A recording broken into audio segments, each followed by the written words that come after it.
Hi, my name is Kate. I wanted to start this channel so that I could share stuff with you and maybe you guys could share stuff with me. I'm gonna be honest, I've never done this before, so I'm really nervous. I can't stop feeling my fingers, sorry. And I've had to like start this video probably 6 times because I've like started to cry like too many times. But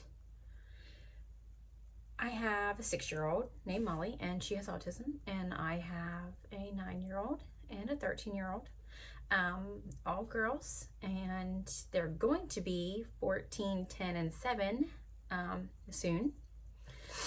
And I just kind of wanted to share daily life, maybe struggles, victories, because I feel like it really is an up and down, like a roller coaster. I'm gonna try to not cry in this one. I mean, you have days that are tough and you have days that aren't.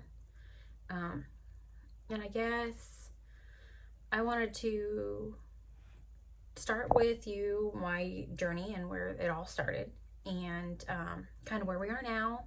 This is just a quick little video, kind of try to give you a little intro about me and my family, and kind of, I don't know, where we're gonna go from here. My youngest that has autism, we found out she was probably, like, I would say closer to 3. Actually, we didn't know we were gonna have her. We didn't plan it at all, because I had an IUD when I got pregnant with Molly, and so that was a shock. Like, mentally, I had told myself, like, there were no more kids. The 2 we had were enough, and we were okay with that. And then, you know, when you find out that you're pregnant, and then you're like, mentally, you've kind of like put that thought out of your mind. So that was a complete shock, and it was hard. And then you know, when we went to our OBGYN, we found out that apparently this is not as uncommon as I thought, because I kind of thought, well, this is like weird, like I didn't expect them to be like, oh, it's actually happened more than you think.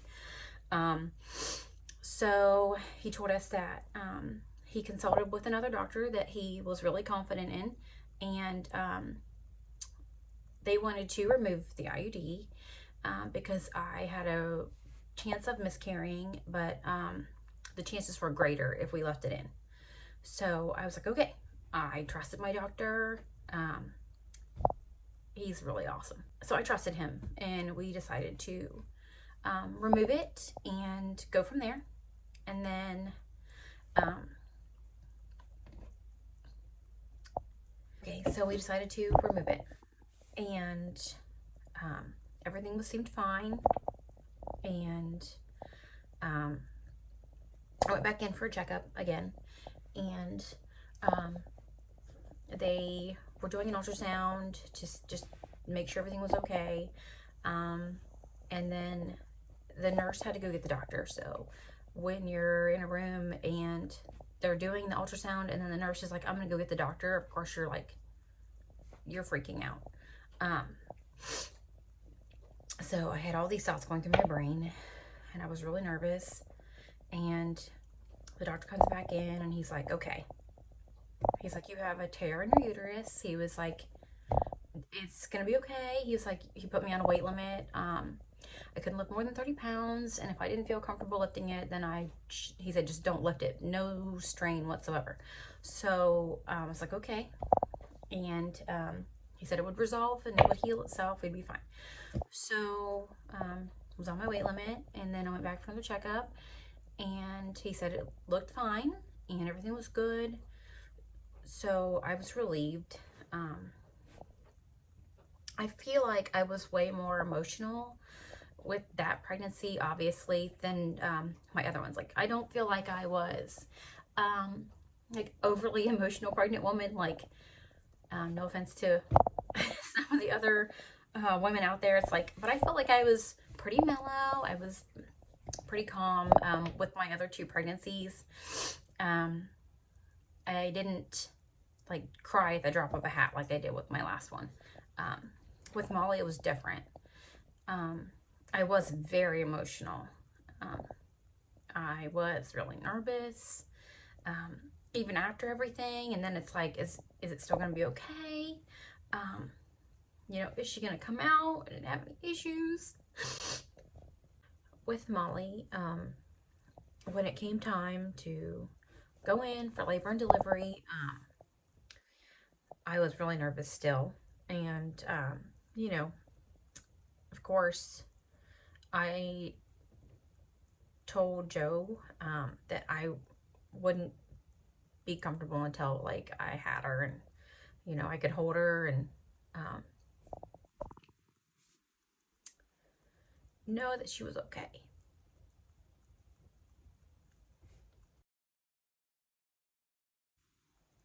Uh, so yeah, I had told Joe that like even though uh, the doctor had said that she was going to be okay and everything was checking out, I was nervous. I wanted to hold her and count all her fingers and toes and make sure that she was okay. And had Molly, and everything seemed fine. She seemed perfectly healthy, and I was relieved because I was really nervous. And then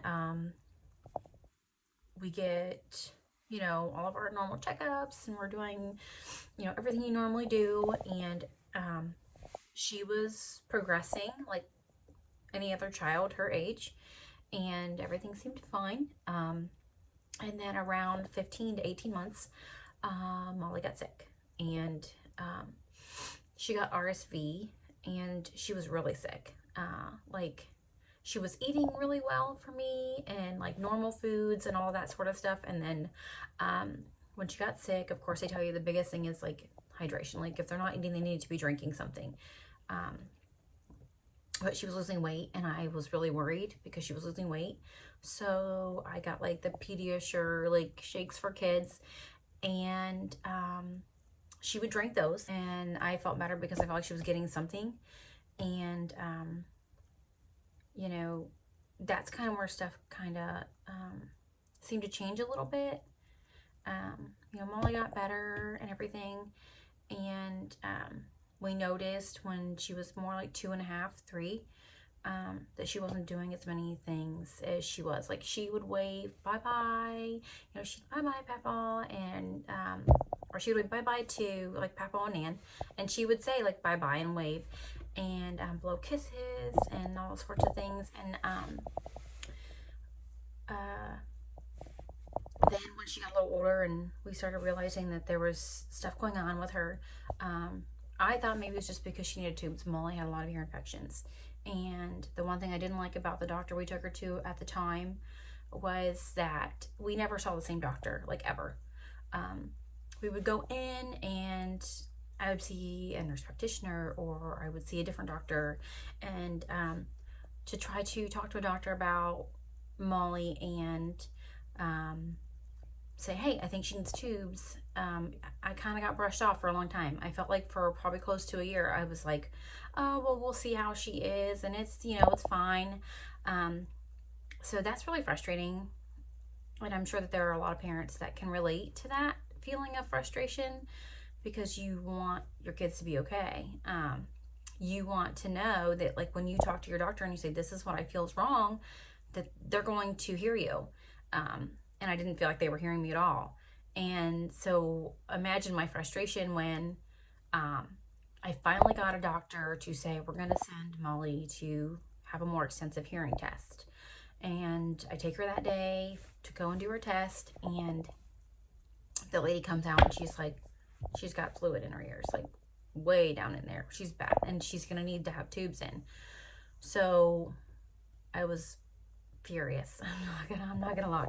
I was furious because you feel like you try and try and try, and like you're just beating your head against the wall trying to get somebody to acknowledge the way you feel about your child, because nobody knows your kid like you know your kid.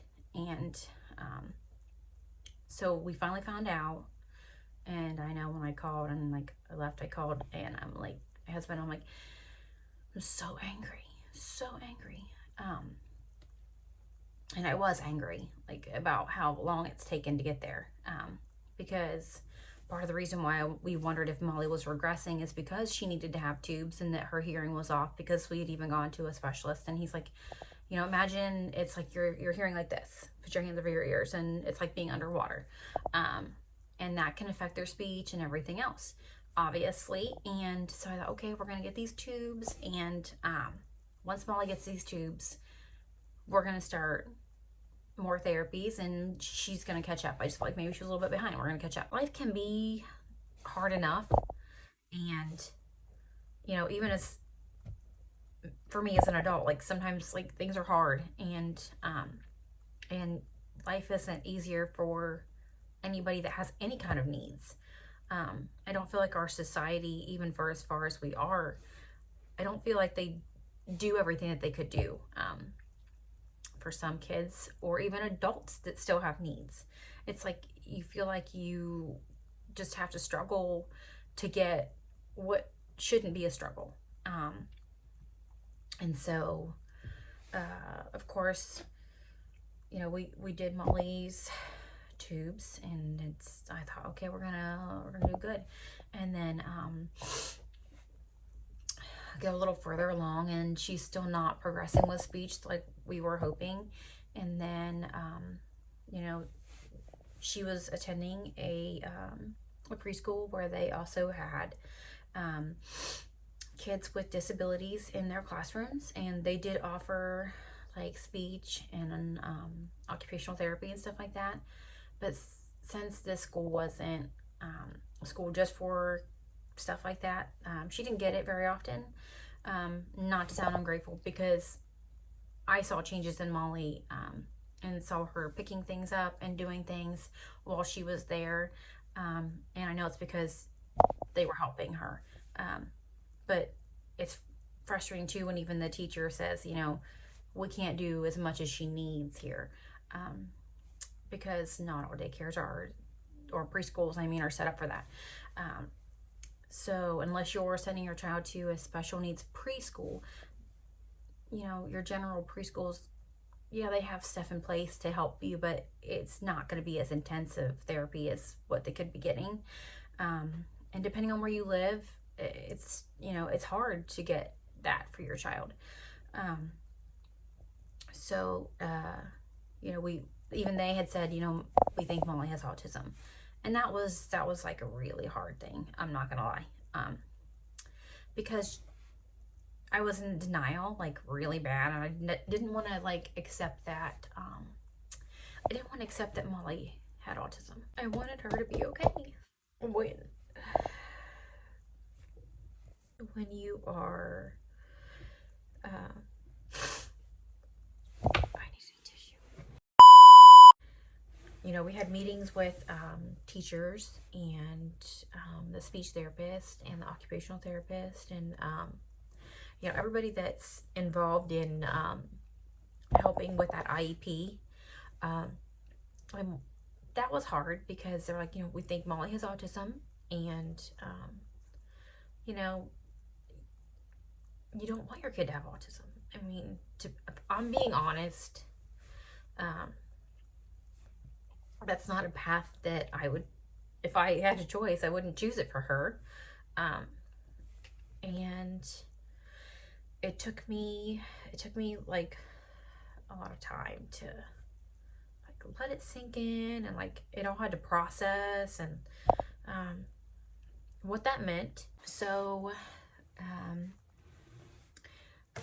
when they told us that Molly had autism, I was in denial. I did not want to accept that Molly had autism, I guess. It was a really hard pill to swallow. And then it's kind of,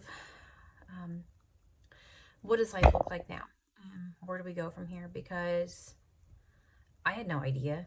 I don't know anything about getting my child diagnosed with autism, properly diagnosed, not just from a preschool standpoint of here's Molly's IEP, this is what we all think. So um, it was one of those things where it's like, what do I do now? Where do I go now? Um, and having a support system is huge. It's not just your spouse or, your boyfriend or whatever. It's more than that. Like, you have to have um, friends or family or people around to talk to or be in a support group or something. And I'm not in any support groups, but I feel like I have really good support. I have friends that I can talk to about stuff. And one of my good friends, I would consider a good friend, she has a child with autism. And when we were trying to get Molly diagnosed, it was during like the whole COVID thing. Like, it was really hard to get her diagnosed because they were giving you dates like 18 to 24 months. And it's hard because, they don't consider your child a priority when all that was going on. It wasn't like a life-threatening thing. It wasn't serious. And I get it from a medical standpoint. From a medical standpoint, I understand that like it's not like kids that are out there that are dealing with cancer and all this other stuff, which obviously is more important because, to be honest, they need to be seen. But from a parent standpoint, it was really frustrating because, you have deadlines to meet. We have developmental disabilities, and for Molly to stay on track with them, she has to have a diagnosis by a certain time, and then to try to get her into like an autism kindergarten, you just have to get all of this stuff in order so that way she can be where she needs to be. So from a parent standpoint of a child that has autism, it is crucial. It is important to get her seen and to get her diagnosed as soon as possible. And my good friend, and she's the one that was like, you can take her to like a child psychologist, take her to like a psychiatrist, and she was like, she can diagnose her as well. And I'm like, I had no idea. Like, I didn't know that. I didn't know I could take her to a psychiatrist and then, show her Molly's IEP from her preschool, and then she can make her own assessment and agree, which obviously she told us before we even left the office, like, she agreed that Molly has autism. She was going to write a report with her assessment, and we could go from there. But at least it kept us on track, and I was seen so much faster. So much faster. So we were able to get that taken care of for Molly and get her started into an autism school and get her ready to go. So, that was a relief that the school that she was going to be able to go to, they offer occupational therapy and speech therapy and physical therapy, and they have music therapy, and they have ABA, and they have like so many great things, and they're all under one roof. Because if you're somebody that doesn't have a place like that, then you're depending on someone to come to your child and give them therapies, or you yourself are having to take that child somewhere to get them therapies and get them what they need, and it's a lot. It's very overwhelming. I know I am a parent that I do my best to try to stay focused on what she needs and to be the parent that she needs. I mean, all my kids need. I want to be the parent that they need and they deserve to have. And that's hard. And again, that's where I also have family that are really supportive. And that means a lot. And it's important to have those people to lean on, or when you're like, I need a cry, or I need a break, or I just need to talk to somebody. And sometimes it's all those things in one for me. Like I need a break, I need to talk, and I need to cry. So there are those up and down moments. It's like a roller coaster ride sometimes. And I feel like I've gotten really into it. I've tried to give a lot of information, but I think I'm going to break it off, and I will try to go over this video and see kind of where I think I need to go from there on information to talk to you guys.